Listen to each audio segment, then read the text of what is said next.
اللہ پاک ہے اور پاک جگہ پہ اللہ سماتے ہیں. کہا کہ یہ دل ہے نا، یہ دل جس دل میں ہم نے خرافات کو اور فسادات کو جمع کیا ہے، کہا کہ یہ دل اللہ کا عرش ہے. اس عرش میں ہم نے دوسرے لوگوں کو گھسیٹ دیا، اللہ کے اترنے کا جگہ ہم نے باقی ہی نہیں رکھا. تو کیسے آئے گا دل میں اللہ؟ اس دل کو صاف کرنا پڑے گا. جو صرف دل کو صاف کر لے گا، یاد رکھو انشاءاللہ وہ دنیا آخرت میں کامیاب ہو جائے گا. ایک واقعہ سنا کر مختصر اپنی بات ختم کروں گا. حضرت عبداللہ بن عمر رضی اللہ تعالیٰ عنہ، یہ وہ صحابی ہیں جو بہت زیادہ عبادت کرتے تھے. کیا کرتے تھے؟ بہت زیادہ عبادت. روزانہ ایک ختم قرآن کرتے تھے، روزانہ خوب نفل روزے رکھتے تھے.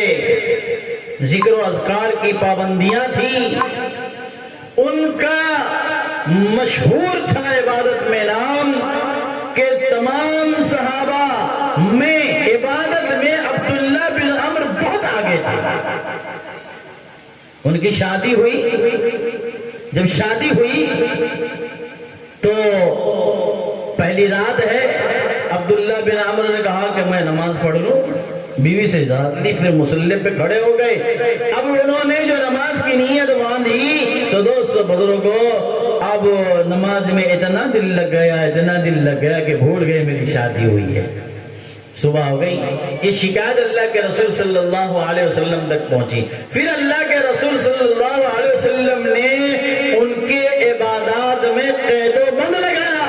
کہا کہ 3 دن میں ایک ختم قرآن کرنا، روزانہ اب نہیں کرنا.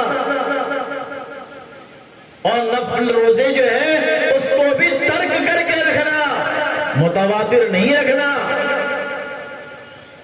نبی نے ان کے عبادات کو کم کیا،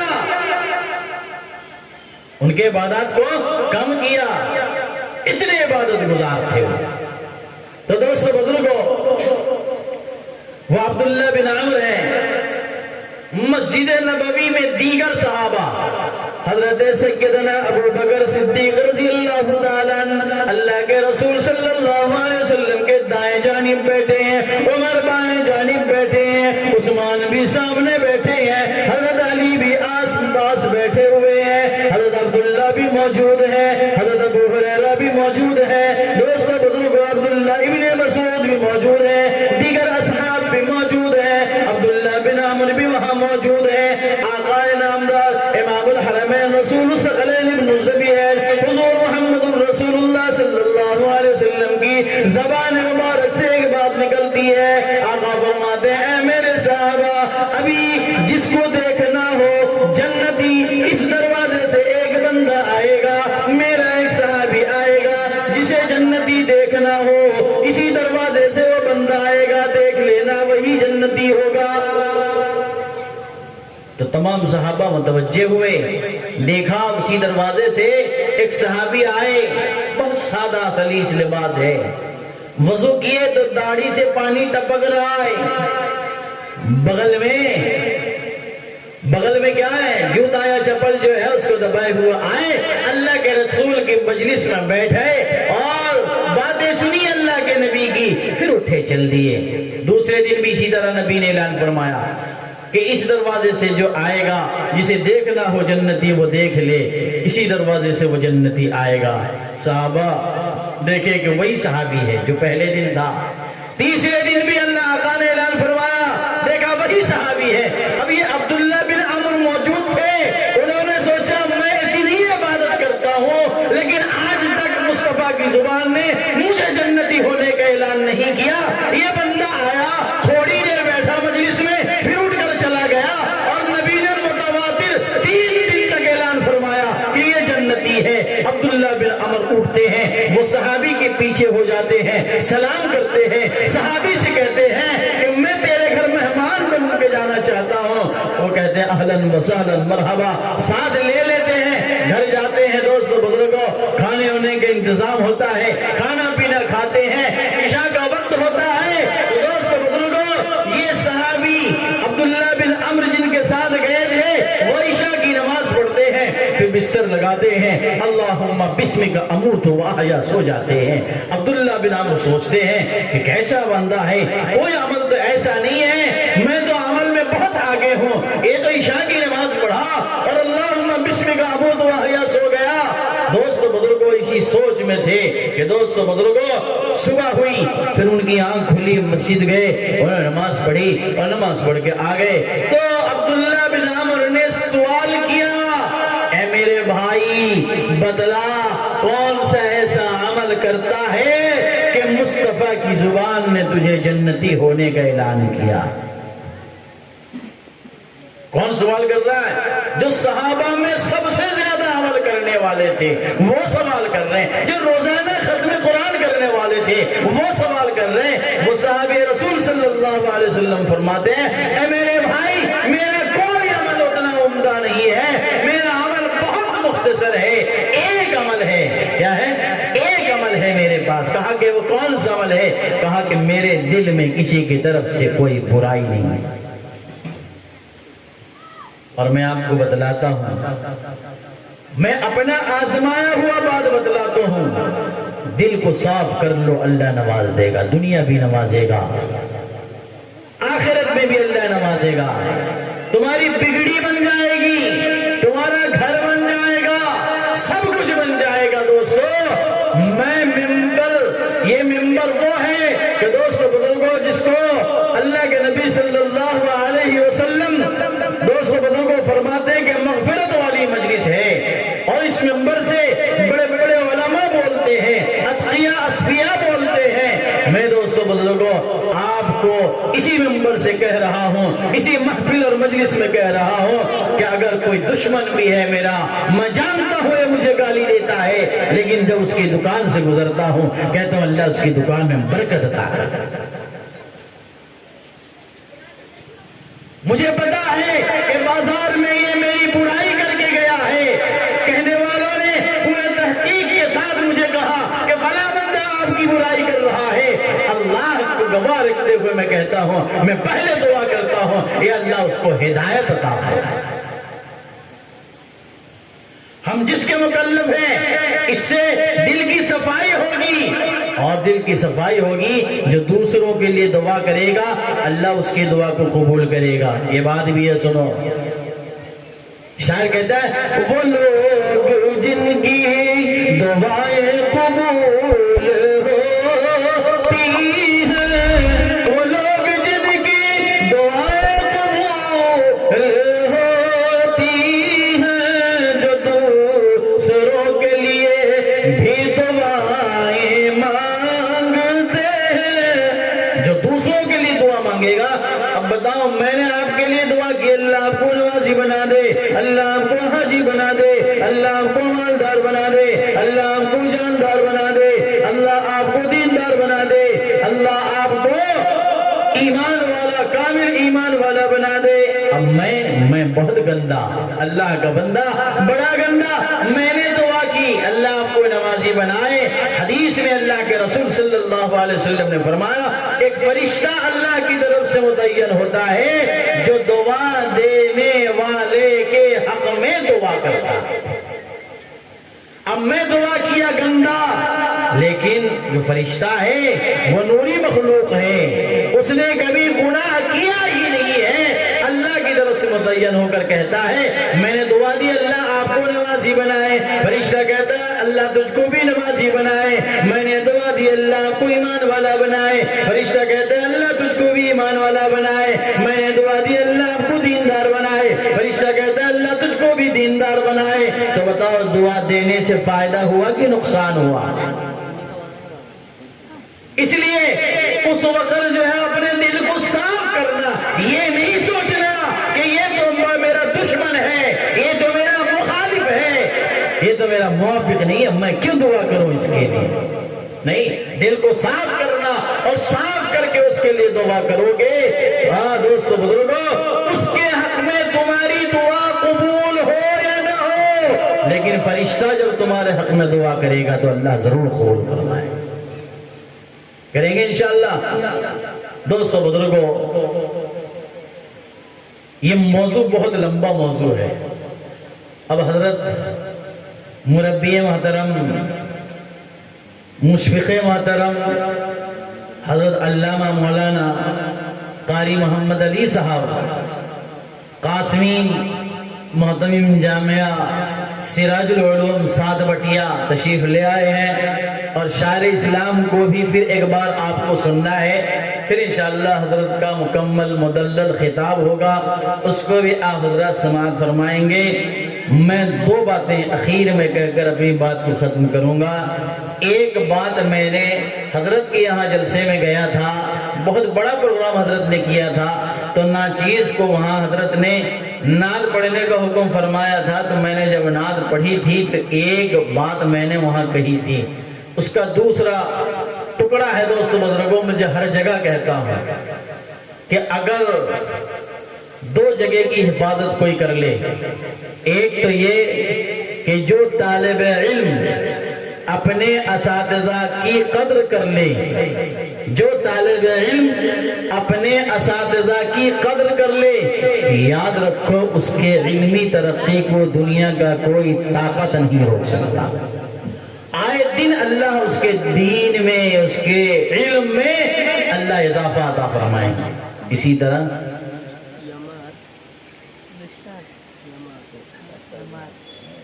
چلو دوسری بات یہ ہے کہ جو اپنے ماں باپ کا فرمانبرداری کرے،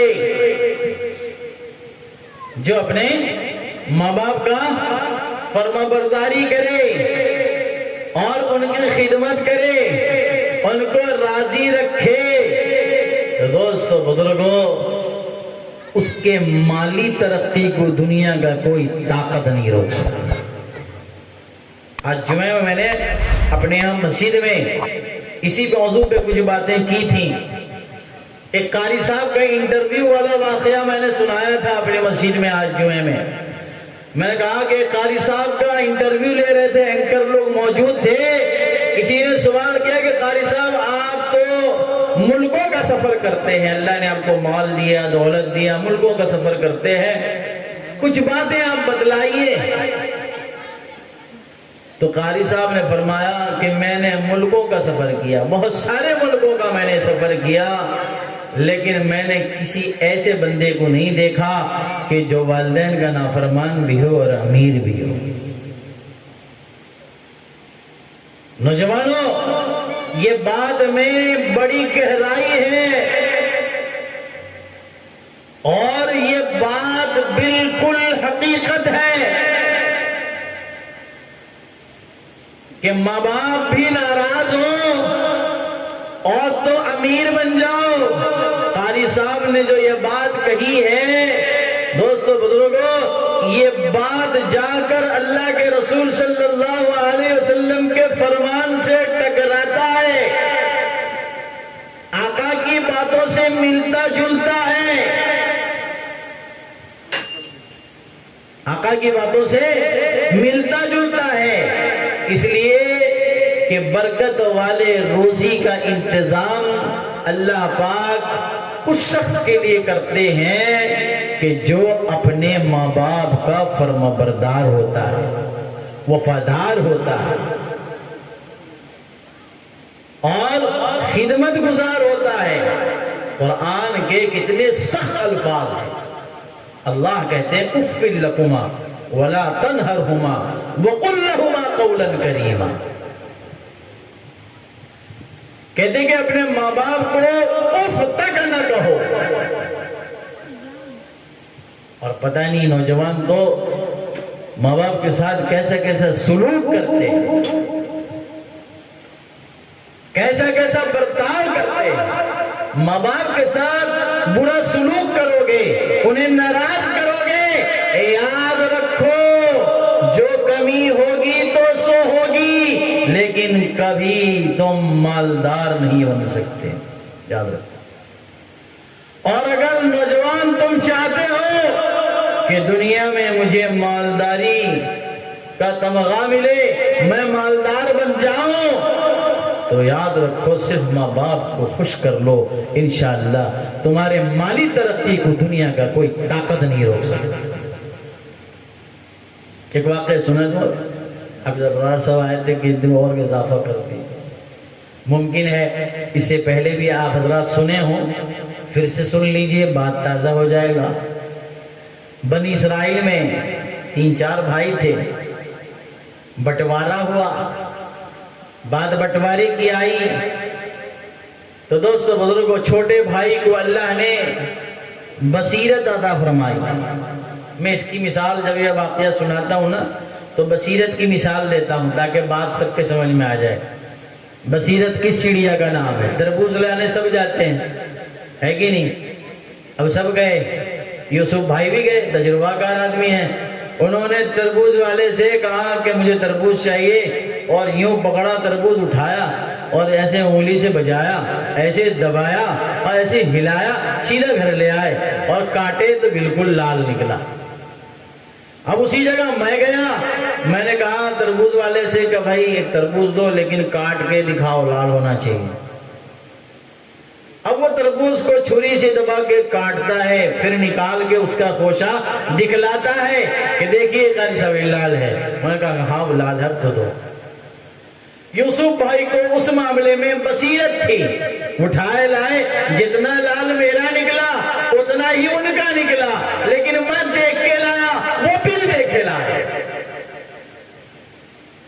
تو چھوٹے بھائی کو اللہ نے بصیرت عطا فرما رکھی تھی. اس کو پتا تھا کہ میں ماں باپ کو لے کر ان کی خدمت کروں گا تو اللہ میرے لیے برکت والے روزی کا انتظام فرمائے گا, مالداری عطا فرمائے گا. صرف مجھے نہیں, میرے نسلوں کو بھی اللہ مال عطا فرمائے گا. یہ بصیرت, یہ سمجھتا اس نے کہا کہ تم لوگ یہ جائیداد, زمین, زر, اثاثہ جو ہے سب لے لو, مجھے ماں باپ دے دو, میں ان کی خدمت کروں گا. بھائی خوش ہو گئے, کہا کہ اچھی بات ہے, کچھ بھی نہیں لے رہا, اوپر سے ماں باپ کو لے رہا, کچھ بھی نہیں لے رہا جائیداد میں سے, اوپر سے ماں باپ کو لے رہا ہے. وہ تو خوش ہو گئے, دے دیا, کہا کہ لے. ابھی بیچارہ روزانہ مزدوری کرتا, جو کماتا خود کھاتا, اپنے ماں باپ کو کھلاتا. دوستو بزرگوں, چند سالوں کے بعد ماں باپ کا انتقال ہو گیا. بیچارہ مزدور پیشہ تھا, سو رہا تھا, خواب دیکھتا ہے, کوئی کہنے والا اسے کہہ رہا ہے فلاں پتھر کے چٹان کے نیچے 1 درہم رکھا ہوا ہے, اللہ اس میں تیرے لیے برکت والے روزی کا انتظام کیا ہے, جا لے لے وہاں سے. یہ صبح اٹھتا ہے, رخت سفر ہوتا ہے, اسی پتھر کے چٹان کو اٹھاتا ہے, 1 درہم ملتا ہے, لے کر واپس آتا ہے. راستے میں مچھلی فروش کی دکان سے اس کا گزر ہوتا ہے, سوچتا ہے بہت دنوں سے مچھلی گھر میں بال بچوں نے کھایا نہیں ہے, کیوں نہ مچھلی خرید کر لے جاؤں. مچھلی خرید کر لاتا ہے, گھر والی کو کہتا ہے اس کا بڑھیا سے کباب بناؤ, پھر سب مل کر کھائیں گے. گھر والی بیٹھتی ہے اور مچھلی کو جو کاٹتی ہے, اللہ کا نام لے کر کاٹتی ہے, شروع کرتی ہوں اس کے نام سے جو رحم والا ہے, شروع کرتی ہوں اس کے نام سے جو رحم والا ہے, بڑا ہی مہربان ہے اور نہایت کرم والا ہے. اللہ کا نام لے کر شروع کرتی ہے تو اس کے پیٹ سے ہیرے کا انگوٹھی نکلتا ہے, ہیرے کا 2 ٹکڑا. بعض جگہ کتابوں میں موتی کا ٹکڑا بھی لکھا ہے کہ موتی کا 2 ٹکڑا نکلتا ہے. بلاتی ہے شوہر کو, جی آپ دیکھتے ہو اس مچھلی کے پیٹ سے ہیرے کا یہ پتھر نکلا, موتی کا یہ ٹکڑا نکلا. دوست بزرگوں, پھر شوہر اس کو لے کر جاتا ہے, جوہری کے پاس جاتا ہے. جوہری اس کی اتنی قیمت بتلاتا ہے کہ جوہری کی حیثیت نہیں کہ وہ اس ہیرے کے ٹکڑے کو خرید سکے, جو وقت کا بادشاہ تھا. بات اس تک گئی, یہ مزدور بادشاہ کے دربار میں جاتا ہے. دوست بزرگوں, کئی خچر میں خزانے لاد کر 2 ٹکڑوں میں سے 1 ٹکڑے کی قیمت ادا کرتا ہے. یاد رکھو مسلمانوں, نوجوانوں, وہ بندہ, وہ مزدور واپس آ رہا تھا, سوچ رہا تھا کہ میں نے میرے والدین کی خدمت کی, اس کے برکت سے اللہ میرے لیے نہیں بلکہ میرے نسلوں کے لیے بھی برکت والے روزی کا انتظام فرما دیا. ماں باپ وہ چیز ہے. تو دو باتیں آج کے میرے نصیحت کا خلاصہ، دو باتیں: اپنے اساتذہ کا قدر کرو، انشاءاللہ تمہارے علمی ترقی کو دنیا کی کوئی طاقت نہیں روک سکتی۔ اپنے ماں باپ کی فرما برداری کرو، تمہاری مالی ترقی کو دنیا کا کوئی طاقت نہیں روک سکتا۔ کرو گے انشاءاللہ۔